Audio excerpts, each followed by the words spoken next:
자, 오늘 함께 나눌 말씀의 본문 갈라디아서 3장 26절입니다. 너희가 다 믿음으로 말미암아 그리스도 예수 안에서 하나님의 아들이 되었으니. 아멘. 아내는 있는데 성가대 테너 파트의 다크호스 서민철 신랑은 어디 갔습니까? 주여. 네. 자, 오늘 말씀은 고아의 영, 양자의 영입니다. 이번 요르단 그리고 사우디 선교사역의 대상이 있습니다.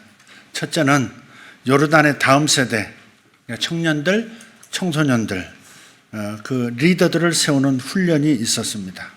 이게 첫 번째 대상이었고요. 두 번째는 여러 나라에서 온 선교사들, 그러니까 요르단, 이집트, 터키, 호주, 한국, 여러 나라에서 온 선교사들, 그리고 12세의 아들을 데리고 성인식을 치르기 위해서 날아온 아버지와 아들들.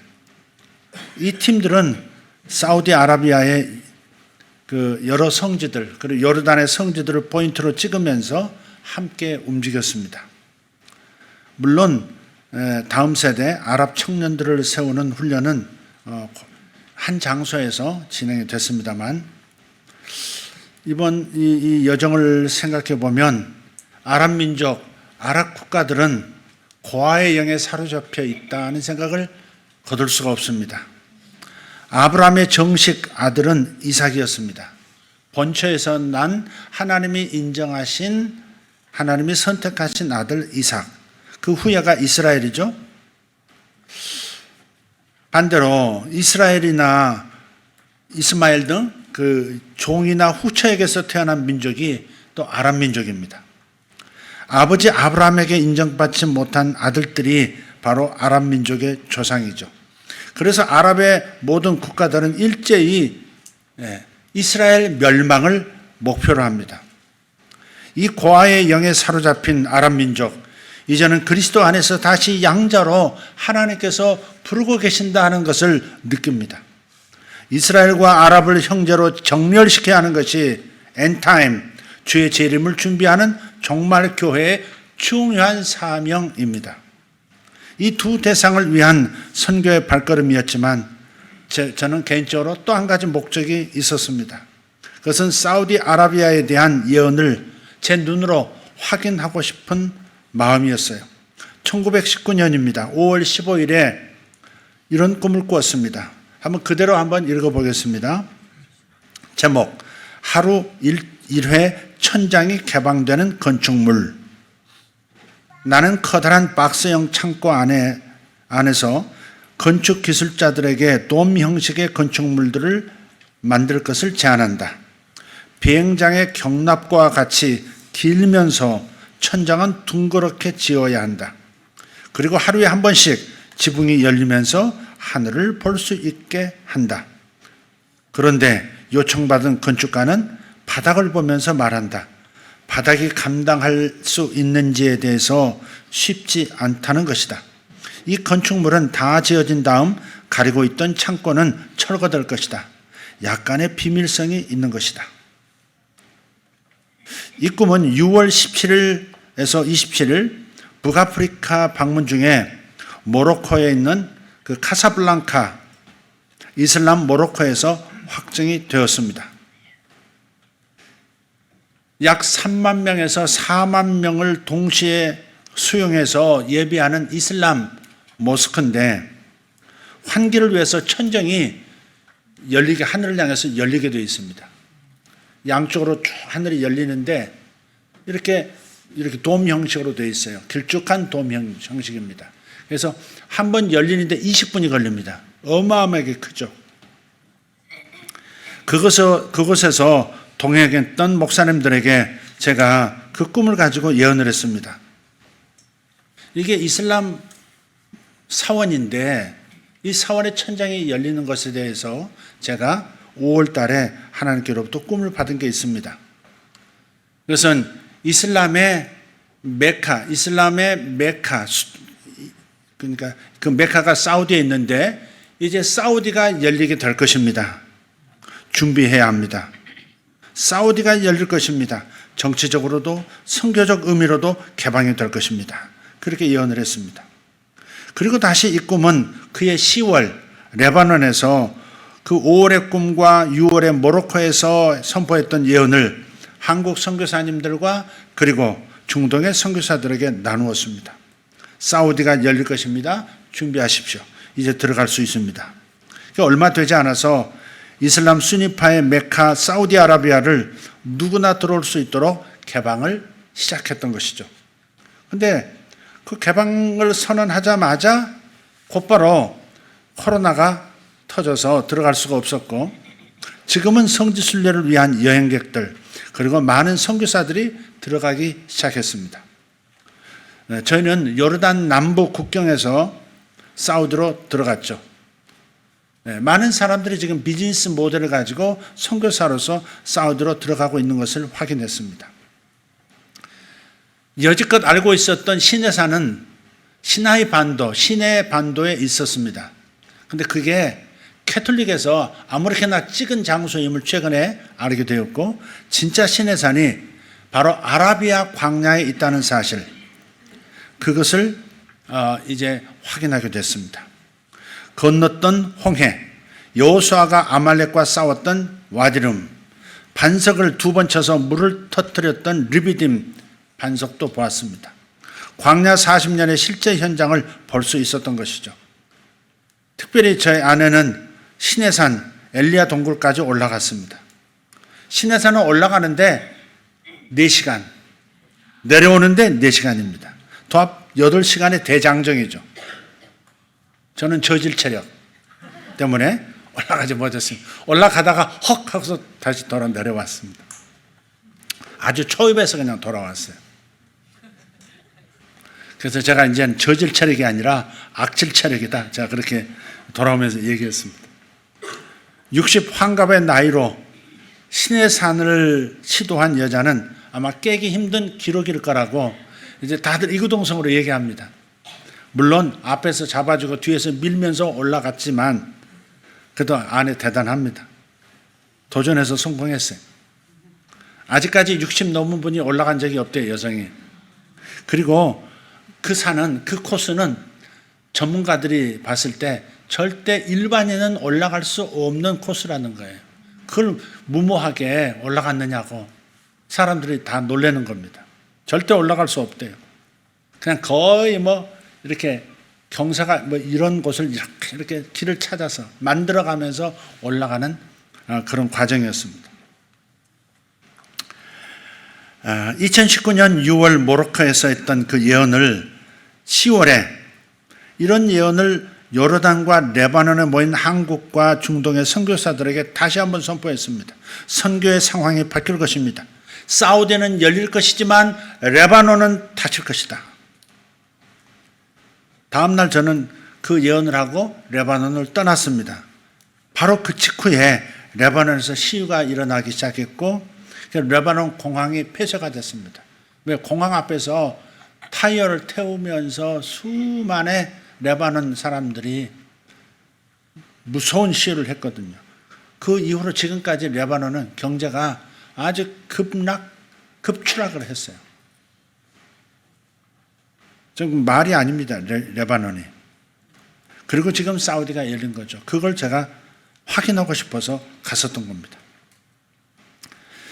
우리 지난 2주간 설교해 주셨던 김지창 교수님 스스로 계속 이런 말 하시더라고요. 서론이 길다고 지적을 자꾸 아내로도 받는다. 저도 서론이 좀 길어졌습니다. 오늘 설교 제목이 뭡니까? 고아의 영, 양자의 영입니다. 아랍인들의 집단 무식 속에는 고아의 영이 자리 잡고 있는 거예요. 아버지에게 버려졌다, 하나님에게 버려졌다 하는 그 분노가 자리 잡고 있어요. 그래서 타도 이스라엘 멸망을 외치는 거예요. 요르단 암만에서 이동하던 중에 점심으로 맥도날드 햄버거를 먹기로 했습니다. 잠시 차를 세웠고요. 저는 차 안에 있었고 다른 분들은 주문하고 한다고 다들 들어갔어요. 혼자 차에 있었는데 한 6살, 7살 되면은 여자아이가 창문을 두드리는 거예요. 이렇게 보니까 그 아랍인 거지 여자아이인데 돈 좀 달라는 거예요. 1자드. 자드 맞죠? 하나만 달라는 거, 하나만 달라. 근데 제 호주머니에 돈이 없었고요. 그래서 없다고 그러고 그냥 보냈습니다. 한참 기다리다가 가는 거예요. 그러다가 급히 차를 두고 매장으로 가서 비용을 관리하는 선교사에게 돈 좀 달라고 했습니다. 그래서 5자이드를 주더라고요. 우리 돈으로 한 10,000원쯤 될 겁니다. 한 20배, 20, 곱하기 20으로 하면 되니까. 20이 아니지. 5자이드. 하여간 10,000원쯤 될 거예요. 그런데 아무리 찾아도 그 아이가 보이질 않는 거예요. 계속 찾아다녔습니다. 차 뒤도 보고 많은 주차장을 샅샅이 뒤졌는데 그 아이가 금세 어디로 사라진 거예요. 너무 애가 탔어요. 얼마나 원망스러웠을까 이런 생각 때문에 막 찾았어요. 다른 선교사님들은 그냥 저 왜 저러시나 그래서 막 다 멀리서 지켜보고 있고 멀리서 나를 보고 다시 찾아왔어요. 그 아이가. 그 5자이드를 주고 차로 돌아왔습니다. 현지 선교사들이 말해주는 거예요. 시리아 난민이라고. 시리아에서 넘어와서 밑바닥 일을 대부분 하는데 어떤 사람은 그것도 일자리가 없어서 저렇게 거지로 살아간다는 거예요. 그때부터 이동하는 내내 울었습니다. 소리 죽여서 눈치 안 채게 뭐 이렇게 울었지만 그냥 눈물이 나는 거예요.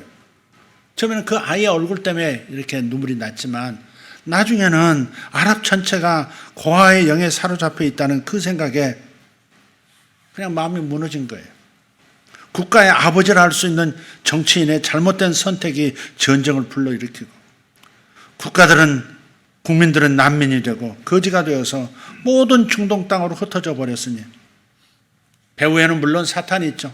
이 사탄의 악랄함을 저지하지 못하고 이런 일들을 보고만 있어야 된다는 무력감이 엄습해 왔습니다. 그래서 눈물이 흐른 거예요. 신약 성경에서 보면 가족이라는 단어를요, 페트리아라 그럽니다. 헬라어로 페트리아라고 해요. 이 단어는 어떤 사람의 부성의 영향력의 범위를 뜻합니다. 아버지의 부성, 아버지의 아버지됨, 부성이 제대로 기능을 발휘하지 못하면 진정한 가족이란 있을 수가 없습니다. 부성이라고 하는 것은 그만큼 기본적이고 기초적인 거예요. 아랍 민족만이 아닙니다. 우리 세대 전체가 그렇습니다. fatherhood, 그러니까 부성과 작별하고 진정한 가족의 안정감과 사랑을 박탈당한 세대, 그게 바로 우리 세대고 우리 다음 세대들입니다. 심리학자들은 행복한 인생에는 4가지 감정이 필요하다고 말하죠. 내가 어디에 소속되어 있다라는 소속감, 그 집단에서 내가 받아들여지고 있다는 수용감, 그리고 이 두 가지가 제공하는 안정감, 나의 존재 가치를 인정받고 싶은 자존감, 이 4가지. 소속감, 수용감, 안정감, 자존감. 이런 역할을 하는 곳이 어디입니까? 바로 가정입니다. 이 가정의 기본은 무엇입니까? 부성이 가정의 기초고 기반입니다. 아버지의 부성이 제대로 기능을 발휘하지 못하면 그래서 진정한 가족이라고 하는 것은 있을 수가 없는 겁니다. 그래서 구약 마지막 메시지 가운데 하나님께서는 엘리야의 영을 보내셔서 아버지의 마음과 아들의 마음을 회복시키겠다 이렇게 약속을 하십니다. 말라기서 4장 6절입니다.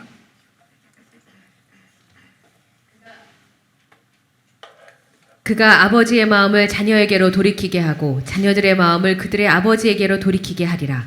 돌이키지 아니하면 두렵건대 내가 와서 저주로 그 땅을 칠까 하노라 하시니라. 아멘. 이 시대는 아버지를 온전히 경험하지 못하는 세대입니다. 저도 아버지를 제대로 경험하지 못했습니다. 언제부터 내가 성인이 되었었는가 이것도 잘 구분이 안 됩니다. 어디까지가 어린아이고 언제부터인가는 성인으로 살아야 된다 이런 구분선이 없는 그런 이벤트도 없는 그런 삶을 저는 살았어요. 아마 대부분 우리 세대 남자들이 그렇고 딸들도 마찬가지입니다. 이 시대는 정말 아버지를 온전히 경험하지 못하는 세대입니다. 어떤 통계를 보니까 아버지와 아들이 일주일에 몇 분 정도 대화하느냐 하는 이 조사가 있었어요. 우리나라가 7분이랍니다. 우리나라가 아버지와 아들이 대화하는 시간이 7분이래요. 일주일 동안에. 요르단에서 아버지가 아들에게 자신이 쓴 편지를 읽어주는 그런 시간이 있었습니다. 근데 울지 않은 부자가 없는, 아버지도 울고 그 편지를 읽어주는 아버지의 목소리를 듣고 울지 않는 아이가 없는 거예요. 다 12살짜리 애들이에요. 다 울어요, 아버지들이. 네가 태어날 때 나는 정말 세상에 다 얻은 것 같았다. 그래서 우는 겁니다. 아이들은 정확하게 아버지의 감정을 잘 모르지만 그런데도 같이 우는 거예요. 그러면서 아버지가 얼마나 나를 사랑하고 있었는지 이것을 처음으로 확인하는 겁니다. 그러니까 아들들이 아버지를 경험하는 시간이 필요한 거예요. 하나님 나라는 아버지 하나님의 부성으로 운영되기 때문에 진정한 부성에 대한 하나님의 계시가 없으면 하나님 나라가 경험될 수가 없습니다. 로마서 8장 15절 그리고 갈라디아서 4장 6절에서 성령님이 오시면 그분께서 우리의 마음에 들어오셔서 아버지라고 외치게 하신다 말씀하셨어요. 갈라디아서 4장 6절입니다.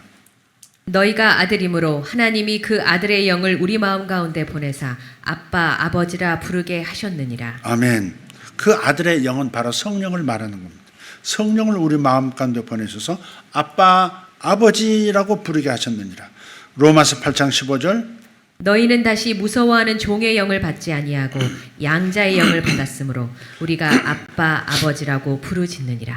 아멘. 앞은 아바 이어서 아버지라 crying 한다 그래요. We crying out. 아빠 아버지 그렇게 부르짖는다는 거예요. 아바는 아빠를 뜻하고요. 아빠라고 부르는 것은 친밀감을 나타내는 겁니다. 아빠는 친밀한 거예요. 그 다음에 부르는 father, 아버지는 존댓말로서 한 가족의 아버지의 권위, 다시 말해 가장됨을 인정하는 호칭입니다. 따라서 성령께서 외치게 하시는 그 외침 가운데는 친밀감과 경외함 두 가지가 모두 존재하는 거예요. 아빠, 아버지. 성령께서는 아버지 하나님을 계시하기 위해서 우리에게 오신 거예요. 로마서 8장 15절에서 성령에 대한 호칭 가운데 하나가 양자의 영입니다. 양자의 영으로 오신 성령님, 그분께서는 하나님이 우리에게 이렇게 말씀하게 하시는 분이세요. 너는 나의 아들이다 이렇게 말하게 하시는 분이세요. 또 성령님은 구원받은 우리가 하나님을 향해서 아빠, 아버지라고 응답하게 하시는 분입니다. 친밀감과 경외감을 가득 담아서 아빠, 아버지라고 부르게 합니다. 참고로 오늘 본문 갈라디아서 3장 26절에서 하나님의 아들이 되었으니 라는 이 표현에서 아들은 헬라어로 휘오스라는 단어를 씁니다. 김 교수님 설교를 들어보니까 원어를 말하면 안 된다고 막 그러시더라고요. 네, 잘난 체 하는 거니까. 휘오스는 아들입니다. 근데 이 아들이라는 이 휘오스라는 단어에는 남성의 개념이 없어요. 젠더의 개념이 아닙니다. 관계를 강조하는 단어예요. 휘오스는 관계를 말하는 거예요. 남자, 여자가 아니에요. 그래서 신약 성경에 하나님의 아들들은 있어도 하나님의 딸들이라 하는 표현은 없죠. 성경에 하나님의 딸들이라는 표현이 없을 겁니다. 그러니까 아들들이라고 번역됐지만 그 휘오스라는 단어 안에는 그 관계만을 표현하기 때문에 남자, 여자를 다 포함하는 그런 단어인 거예요. 우리는 한 사람 한 사람이 모두 하나님의 아버지 되심을 통해서 가족에 대한 계시를 받고 하나님의 가족에 대한 계시를 받고요. 예수님처럼 성부 하나님의 그 풍성한 사랑을 받는 아들로서 살아야 할 줄 믿습니다. 그러자면 먼저 부성 하나님의 아버지 되심에 대한 계시가 각자에게 있어야 합니다. 하나님은 나의 아버지시다. 하나님은 나의 아버지시다. 라는 계시. 하나님은 나의 아빠이시고 나의 아버지시다. 우리가 미숙한 어린아이로 사는 대신 실제로 하나님의 아들로 사는 데에는 네 가지 중요한 측면이 있습니다. 이게 오늘 본문의 내용이 되겠습니다. 첫째는 아들에게는 관계가 있습니다. 아들들에게는 관계가 있어요. 하나님의 나라의 풍성함을 경험하려면 하나님과의 관계에서 우리가 아들이라는 사실의 중요성을 이해해야 합니다. 우리 예수님께서는 하나님 나라에서 어떻게 기도해야 하는가 하는 그 기도법을 우리에게 가르쳐 주셨죠. 마태복음 6장 9절에서 15절을 보면 이렇게 말씀합니다. 그러므로 너희는 이렇게 기도하라. 하늘에 계신 우리 아버지여, 이름이 거룩히 여김을 받으시오며 나라가 임하시오며 뜻이 하늘에서 이루어진 것 같이 땅에서도 이루어지이다.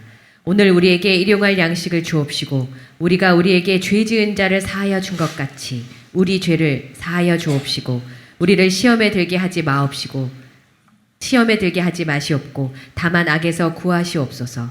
나라와 권세와 영광이 아버지께 영원히 있사옵나이다. 아멘. 예. 주기도문이죠. 예수님과 아버지 하나님의 관계를 이해하면 우리의 기도 방법도 극적으로 변할 거예요. 그리고 하나님 나라를 강력하게 드러내는 것에 대한 이해도 달라집니다. 우리는 십자가를 통해서 하나님과 영광스러운 관계를 맺게 됐습니다.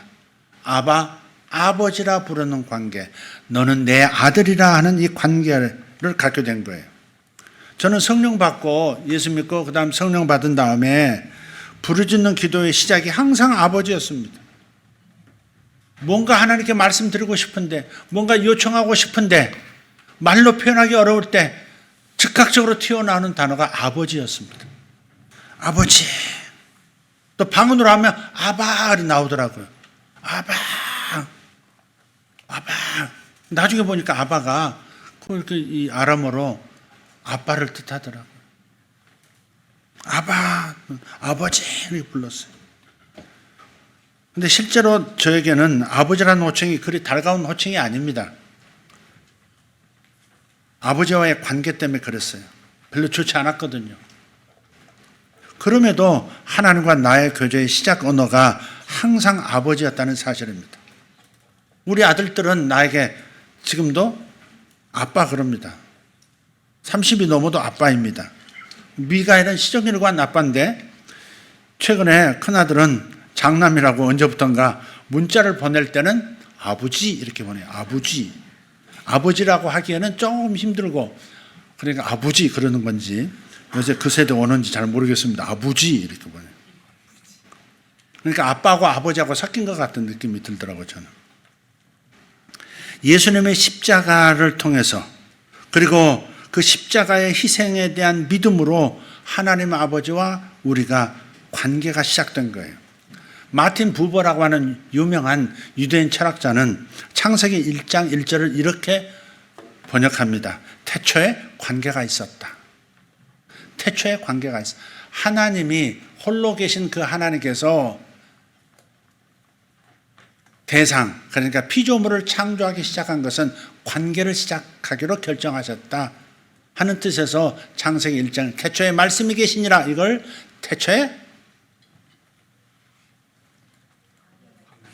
태초에 말씀이 있었다가 창세기가 아니죠. 요한복음 1장이죠. 요한복음 1장. 정신이 없습니다. 태초에 관계가 시작되었다는 거예요. 예. 하나님께서 창조를 시작하신 것 자체가 관계를 시작하신 것이라는 의미죠. 우리는 십자가 사건과 믿음으로 인해서 관계가 시작되었다는 이런 계시가 없이 효과적으로 기도하기라고 한다는 것은 불가능합니다. 이러한 계시를 갖게 되면 우리는 이제 예수님처럼 기도할 수가 있게 되고요. 우리의 기도 생활에서 100% 응답에 대한 확신을 가질 수 있습니다. 왜냐하면 하나님 아버지께서 언제나 그의 아들들의 기도를 들으시고 응답하시기 때문에 아버지이니까 아들의 말은, 요청은 듣고 응답하기 때문에, 그래서 이 계시가 필요한 거예요. 저분이 바로 내 아버지시고 나는 그분의 아들이다. 이 확신이 없고서는 확실한 기도의 응답이 있으리라는 믿음을 가질 수가 없습니다. 그래서 아들은 관계가 있다는 거. 아들들은 관계가 있습니다. 두 번째는 아들들에게는 권리가 있습니다. 그냥 간구자하고 아들 사이에는 엄청난 차이가 있습니다. 간구자로서 기도하는 위치가 있고요, 아들로서 기도하는 위치에 차이가 있습니다. 간구자의 그런 관계와 아들로서의 관계가 다르다 이 말이에요. 물론 간구자로서 기도해도 응답받을 수 있습니다. 하지만 아들의 입장에서, 아들의 위치에서 기도한다면 나의 하늘 아버지는 나의 기도를 반드시 들으실 것이고 반드시 응답하셔야만 한다는 사실을 알고 기도하는 겁니다.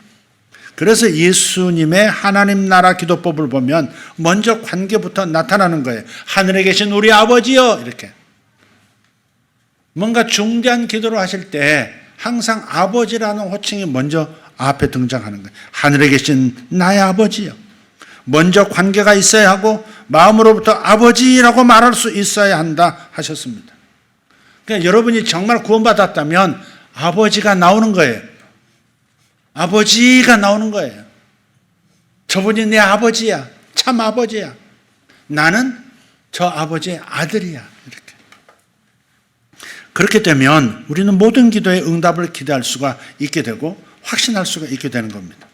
그래서 아들에게는 관계가 있고 그래서 또한 권리가 있다는 사실을 이해하십시오. 아버지는 아들에게 응답할 수밖에 없는 사랑의 아비이고 우리는 아버지에게 요구할 수 있는 권리가 있다는 사실을 알아야 합니다. 마태복음 7장 11절을 보십시오. 또 누가복음 11장 11절에서 13절을 한번 보십시오. 한번 읽어보겠습니다. 너희 중에 아버지 된 자로서 누가 아들이 생선을 달라 하는데 생선 대신 뱀을 주며 알을 달라 하는데 전갈을 주겠느냐. 너희가 악할지라도 좋은 것을 자식에게 줄 줄 알거든. 하물며 너희 하늘아버지께서 구하는 자에게 성령을 주시지 않겠느냐 하시니라. 아멘. 세상에서 악한 자라는 말을 듣는 아비일지라도 자기 자식한테는 좋은 것을 주고자 한다는 것을 우리는 알고 있는데 하물며 좋으신 하늘 아버지께서 구하는 아들에게 좋은 것을 주지 않겠느냐, 이렇게 말씀하고 있는 겁니다. 그래서 예수님께서는 나사로의 무덤 앞에서 아들로서 기도하십니다. 요한복음 11장 41절 42절에 보면 아버지여 내 말을 들으시는 것을 감사하나이다. 항상 들으시는 것을 내가 알았나이다. 그렇게 얘기해요. 시신이 무덤 안에 있습니다. 지금 매장이 아니라 안치된 상태에 있는 거예요. 근데 그 앞에서 아버지여 내 말을 들으시는 것을 감사합니다. 항상 내 말을 들어주시는 걸 저는 압니다. 여기에 아들과 아버지의 계시가 분명하기 때문에, 관계에 대한 계시, 권리에 대한 계시가 분명하기 때문에 이렇게 기도할 수 있었고, 이 기도를 한 다음에 즉시 명령하십니다. 나사로야 나오너라. 그랬을 때 나사로가 수건에 칭칭 감겨진 채 강시처럼 막 뛰어나오는 그런 기적이 일어납니다. 하나님께서 듣지 못하실까 봐 크게 기도하신 것이 아니라 주변에 있는 사람들이 배움과 이해를 갖게 하기 위해서 그리 하신 거죠. 이처럼 아들이 아버지에게 구하면 아버지는 응답해야만 하는 겁니다. 아버지는 응답하라. 아버지는 응답하라. 자녀들의 속으로 외침이 그렇습니다. 아버지는 응답하라. 만약 그렇지 않다면 그는 아버지가 아니죠. 자식의 말에 아버지가 응답 안 하고 있다면 그건 아버지가 아니죠. 그걸 생각한다면 하나님 아버지, 하늘 아버지와 나의 관계 속에서도 우리는 담대한 믿음을 가지고 기도할 수 있게 되는 것이죠. 자, 세 번째, 따라서 아들들에게는 자원이 넘칠 수밖에 없습니다. 하나님의 아들이 된다는 것이 무엇인지에 대한 계시는 사람마다 각각 다르게 임합니다. 뭄바이에서, 인도 뭄바이죠. 뭄바이에서 사역하던 분이신데 매일 하나님께 필요를 채워달라고 간절하게 기도합니다. 선교사들이 이 파송을 받았어도 충분하게 공급받지 못합니다. 한 선교사님을 봤는데 요르단에서 거의 한 20년 가까이 사역하는 그분은 저를 영적인 아버지라고 그러더라고요. 자칭 아버지야, 자칭 아들이에요. 알고 봤더니 한 5년 전인가 그때 수년 동안 제 설교 테이프, 그때는 테이프를 이제 판매를 했었는데 테이프 수백 개를 매일 들으면서 자기 신앙을 키워왔다는 거예요. 저를 만나고 난 다음에 기도받고 가면서 성령님의 임재를 경험했고 차 안에서 차를 길가에 세워두고 차 안에서 한동안 울었답니다. 그때부터 계속 설교를 들었고 그러면서 자기 신앙을 키웠고 예언대로 하나님께서 지금 그 중동 땅에 가서 사역하고 있는 분인데 얼마 파송하느냐 그랬더니 100만 원 조금 넘더라고요. 그러니까 개인적으로도 선교 후원자를 이렇게 모집해서 자기의 삶과 그 다음에 생활비를 포함해서 이렇게 사역비를 충당하는 겁니다. 다들 그래요.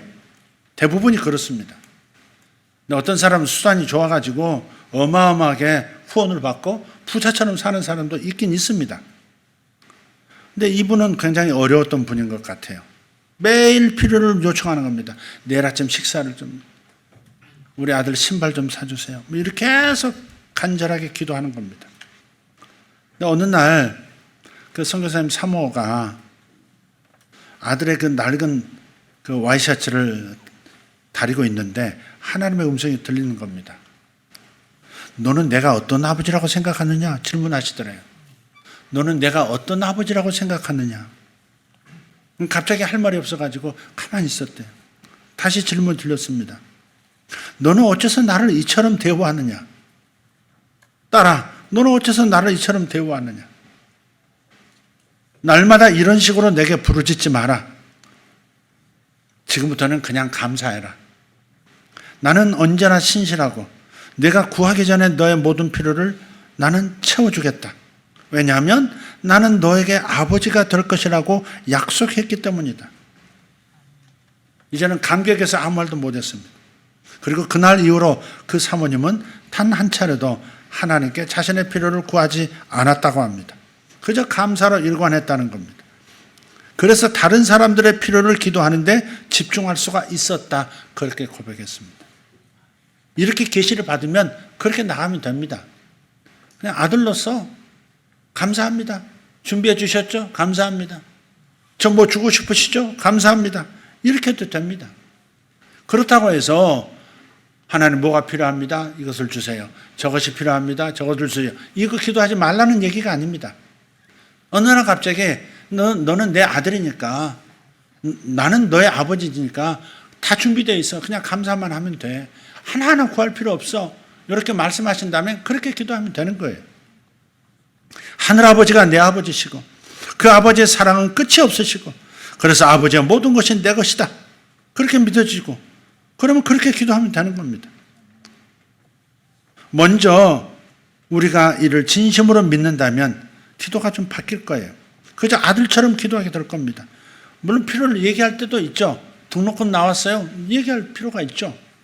그러나 어떤 것은 대부분은 얘기하지 않아도 다 제공하는 거니까 없다고 안달복달 하지 말고 감사부터 하라는 겁니다. 아들들에게는 관계가 있고요. 응답받을 권리가 있습니다. 더 나아가서 때가 되면 아버지의 모든 소유를 아들도 함께 사용할 수가 있게 됩니다. 그래서 자원이 넘친다라고 말씀드리는 거예요.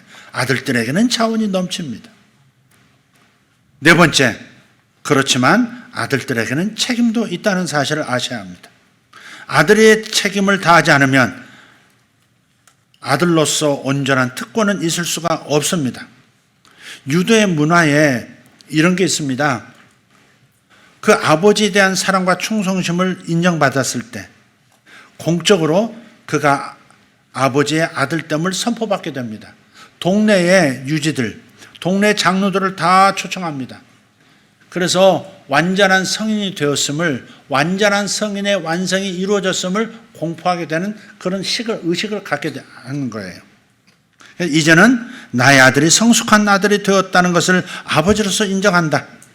이제 이 아들은 나와 나의 재산에 대해서 책임감이 있다는 것을 나는 확인했다. 내 아들은 충성된 아들이고 나를 사랑하는 아들이다.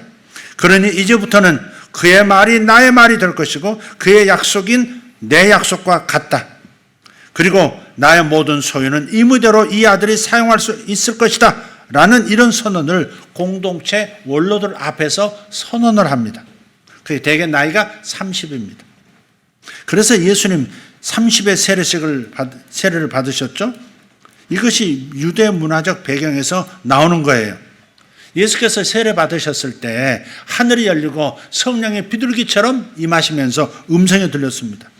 이는 내 사랑하는 아들이요 내 기뻐하는 자라. 양자의 영, 성령이 양자의 영이라고 그랬죠. 양자의 영은 하나님이 나를 향해서 너는 내 아들이다 라고 선언하게 만들어주는 역할을 양자의 영이신 성령이 하는 것이고, 또 사람으로 하여금 믿는 자녀가 하나님을 향해서 아버지라고 부를 수 있도록 만들어주는 영, 그래서 양자의 영이라고 표현하는 거죠. 근데 예수님의 세례식에서도 성령이 임하시면서 하늘에서 하늘아버지의 음성이 들립니다. 이는 내 사랑하는 아들이요 내가 기뻐하는 자라. 내가 기뻐하는 자라고 하는 것은 이 아들이 얼마나 충성스러운 아들인지, 나와 나의 나라를 책임질 수 있는 그러한 아들임을 나는 인정한다 하는 표현으로 내가 기뻐하는 자라라고 표현하신 거예요. 그래서 그때부터 예수님께서는 하나님의 아들로서의 공생애가 시작되었고 하늘의 자원을 끌어다가 땅에 풀어놓기 시작한 겁니다. 그래서 치유를 가져오셨고 귀신을 축출하기 시작하셨고 하나님 나라 말씀을 선포하셨고 수많은 하나님 나라 백성들, 하나님 나라가 시작된 거예요. 이것은 성인식과는 달라요. 12살에 행하는 성인식은 이제 성인됨의 시작을 알리는 의식이고, 예수님께서 30에 치르신 것은 성인됨의 완성을 선언하는 의식입니다. 아버지를 책임질 수 있는 아들, 아버지처럼 자신의 가족을 책임질 수 있는 아들이 되었음을 알리는 의식입니다. 배너라는 영화를 보면 배너가 구출했던 그 사령관이 양부가 되죠. 아버지가 됐어요. 그래서 아버지가 어느 날 파티를 엽니다. 그래서 로마 시내에 있는 모든 집정관들, 유력한 사람들을 다 초청해요. 그 사람들 앞에서 배너를 곁에 세우고 양자 배너에게 반지를 건네주고 끼워줍니다. 이 반지는 그의 인장 반지 같은 거거든요. 그의 이름과 그의 재산을 임의대로 사용할 수 있게 된다는 보증입니다. 이제부터 얘 말은 내 말입니다. 내 아들하고 약속하시면 그 내가 여러분에게 약속한 것과 똑같습니다. 그리고 이 아들은 정말 충성스러운 아들이고 나를 사랑하는 아들임을 나는 확신하기 때문에 이 반지를 줌으로써 나의 모든 재산을, 나의 모든 이름을 임의대로 사용할 수 있게 되었습니다라고 선포하는 의식을 한 거예요. 그게. 그래서 자기의 적이죠. 메살라와 전차 경주를 계약을 맺을 때 인장 반지를 이렇게 계약서에 눌러서 찍습니다. 하나님 아버지와 그분의 나라에 대해서 책임질 수 있는 사람이 되었다라고 하는 하나님의 인정, 이것은 우리에게 매우 중요한 부분이 됩니다. 왜 능력 있게 살고 어떤 사람은 능력 없이 살아가고 있는가? 그것은 하나님 아버지로부터 나와 나의 나라를 책임질 수 있는 그런 아들이 되었다라는 그런 인정, 그 충성심에 대한 인정을 충분히 받지 못해서, 그래서 내 삶이 그 수준에 머무르고 있는 것은 아닌지 살펴볼 필요가 있습니다. 우리의 남은 숙제가 여기에 있는 거예요. 많은 사람들이 하나님 나라의 부와 하나님의 영광과 하나님이 나를 써주심과 능력과 지혜 주심을 사모하지만은 하나님과 하나님의 가족을 책임지겠다는 헌신과 충성심 없이는 하늘 창고를 무한정 개방해주는, 무한정 방출해주시는 그런 수준의 경험은 할 수 없다는 것을 모르고 있는 겁니다. 이것이 우리의 남은 숙제인 거예요. 그래서 작은 일에서부터 충성심을 보이십시오. 충성하셔야 됩니다. 하나님께 충성하셔야 합니다.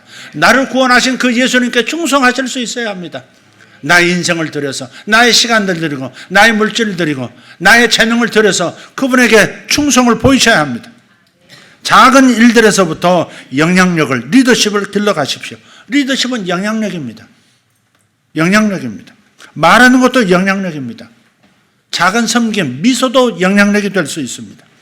그러니 선한 말을 하십시오. 좋은 말, 유익된 말을 주변에 전파하십시오. 험담하는 말, 깎아내리는 말, 하나님 나라를 공격하는 말, 교회를 공격하는 말, 이런 따위는 하지 마시고 주변 사람들에게 항상 선한 말, 항상 격려의 말, 항상 하나님 나라를 하나님께 영광 돌리는 그런 말들을 하십시오. 나는 이러한 일을 할 사람인데 내가 이런 일은 할 수 없다. 이런 생각은 버리셔야 합니다. 저의 경험을 얘기하자면 하나님께서 저에게는 교회를 청소하는 일에 마음을 주셨어요. 항상 교회를 청소하고 싶어요. 하나님을 예배하는 이 장소는 항상 내가 청소하고 싶어요. 청소 못하게 하는 사람이 있었어요.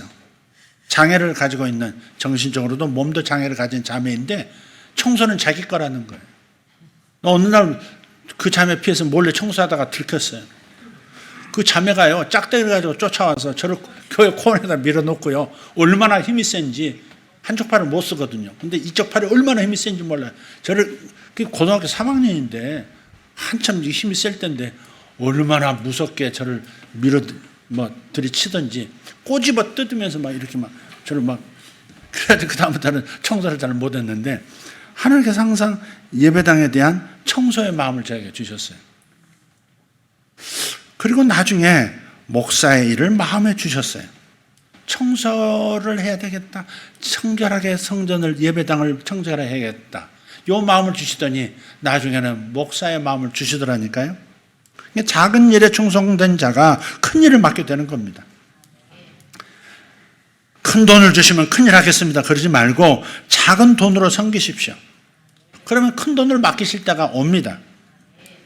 우리 교회도 큰 돈을 맡기실 때가 오리라고 생각하고 기대하면서 선교 지역에 작은 돈을 보내고 있습니다. 우리로서는 최선을 다하지만 그 현장을 보면 너무 미미한 것일 수밖에 없는 거예요. 더 많은 돈이 필요하다는 것을 현장에 가면 절실하게 느낍니다. 적은 능력이지만 봉사하십시오. 큰 능력을 주실 때가 반드시 올 줄 믿습니다. 한 사람을 위해서 중보기도 하십시오. 그러면 100명을 맡기실 거고요. 나중에는 10개 도시를 맡길 것이고 10개의 나라를 맡겨서 기도하게 하시기도 하십니다. 그래서 우리 모두 영적 성인이 되어야 합니다. 때가 되면 우리를 세워 말씀하실 거예요. 너는 내가 사랑하는 아들이고 내가 기뻐하는 자다. 내가 너의 충성심을 보았다. 너의 헌신을 내가 보았다. 내가 너를 큰 일에 쓸 것이다. 내가 적은 일에 충성하였으므로 내가 많은 것으로 내게 맡기리라. 할렐루야. 그래서 아들로서 관계가 있다는 사실을 깨달음으로써 기도가 달라져야 하고, 또 아들로서의, 아들과 아버지의 관계가 있기 때문에 내게 언제든지 아버지 앞에 나가서 구할 권리가 있다는 사실도 기억해야 하고,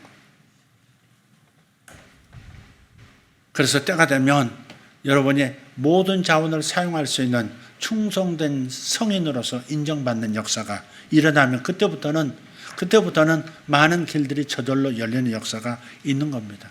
충성하시기를 바랍니다. 기도의 마음을 얻으신 분들은 기도하십시오. 기도의 마음이 항상 있는 것도 아니에요.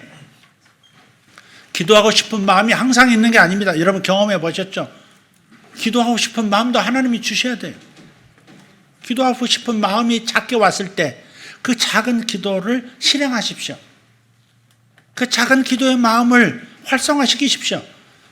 그러면 더 기도하는 일꾼이 될 것이고, 그러면서 하나님의 계시도 더 깊어질 것입니다. 그러니까 여러분의 충성심을 하나님 앞에 보이십시오. 내가 이제부터 하나님을 책임지겠습니다. 나를 구원하신 예수님의 영광을 제가 책임지겠습니다. 당신이 사랑하시는 이 교회를 제가 책임지겠습니다. 당신이 사랑하시는 이 성도들을 제가 책임지겠습니다. 제가 작은 한 사람을 돕기 위해서 제가 애쓰겠습니다. 이런 마음 가져주시면 되겠습니다. 때가 되면 하나님이 여러분을 높여주실 것입니다. 기도하겠습니다. 감사합니다. 하나님, 오늘 우리에게 주신 말씀 중에서 내게 주신 말씀 기억할 수 있도록 도와주십시오. 우리가 잘하지 못하는 것은 말씀을 듣고 깨달았음에도 불구하고 그 말씀을 기억하지 못해 사탄에게 빼앗겨 버림으로 말미암아 계속 성장하지 못하고 다시 시작하고 또다시 시작해야 되는 악순환이 우리에게 있습니다. 아버지, 내게 주신 말씀, 내게 감동 주신 그 한 문장, 한 단어를 놓치지 않게 도와주시고 그것을 기도 제목으로 삼게 하시고 그리고 실행의 원동력으로 삼게 해 주시옵소서. 그래야 하나님 앞에 충성된 자로 인정되고 하나님의 모든 하늘 창고를 개방해도 좋을 아들로 선언받게 하여 주시옵소서. 감사드렸고 예수 이름으로 기도하옵나이다. 아멘.